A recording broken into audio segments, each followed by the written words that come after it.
Intelligence used to be a competitive advantage. If you knew more than the people around you, you could explain complex issues and ideas, write clearly, solve problems, and produce thoughtful answers.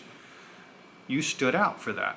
But that advantage is disappearing, not because intelligence no longer matters, because intelligent looking output is becoming almost free. And anyone can now produce a polished strategy, a convincing argument, a professional email, a detailed analysis, or impressive presentation in seconds. And that creates a deeply uncomfortable possibility. In the near future, sounding smart may tell us almost nothing about whether someone actually is. We're entering a world filled with people who can produce the appearance of expertise without developing the judgment that expertise requires.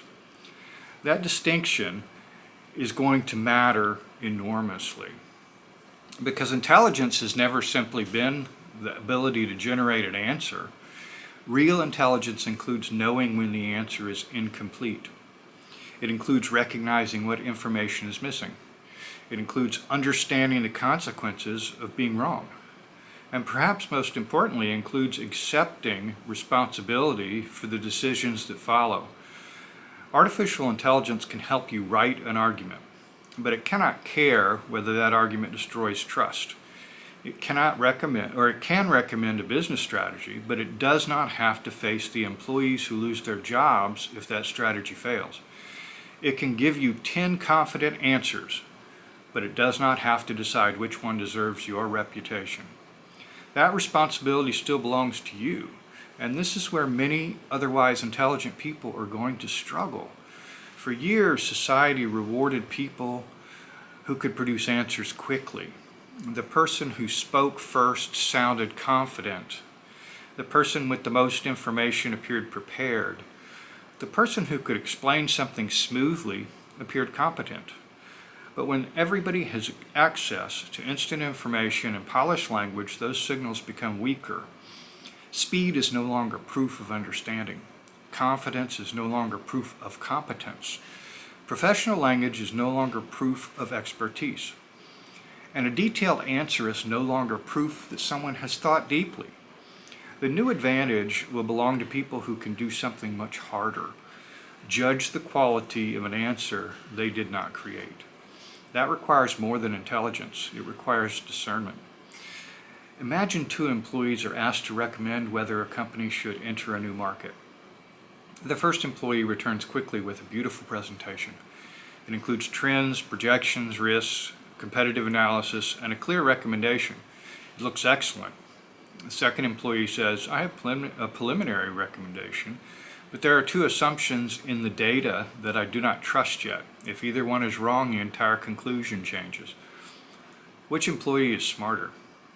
The first may appear more impressive, but the second may be far more valuable, because the future will not belong to the people who always have answers. It will belong to the people who know which answers are dangerous. This is the human advantage that many people are currently ignoring. We're obsessed with learning how to use artificial intelligence faster. But the more powerful question is, how do we prevent artificial intelligence from weakening the judgment we still need? If you use it to avoid every difficult mental task, you may become more productive while becoming less capable. You may write more while developing fewer original thoughts. You may make decisions faster while understanding them less. You may sound increasingly confident while becoming increasingly dependent. That is the paradox. The tools may become more intelligent while the people using them become less practical or practiced at thinking.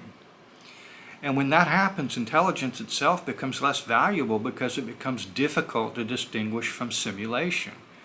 So what becomes valuable instead? First off, just judgment. Can you separate a plausible answer from a responsible one? Second is originality. Can you see something the system did not merely assemble from what already exists? Third is courage. Can you challenge a polished recommendation when everyone else is impressed by it? And fourth is accountability. Are you willing to own the consequences of the decision? And fifth, communication. Not communication that merely sounds sophisticated. Communication that makes uncertainty visible, clarifies trade-offs, and helps other people understand what is actually at stake. That is where human authority will come from. Not from knowing everything, not from speaking the fastest, and not from producing the most polished response.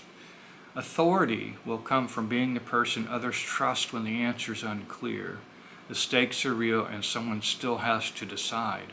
So no, intelligence is not literally becoming worthless, but the appearance of intelligence is becoming cheap. And as that happens, the value shifts away from answers toward judgment, away from information toward interpretation, away from polished confidence toward earned credibility. The smartest person in the room may no longer be the person who knows the most. It may be the person who can look at the impressive answer and calmly say, that sounds right, but is it true? And perhaps that is the question all of us need to begin asking more often. As intelligent tools become available to everyone, what will prove that your intelligence is actually your own?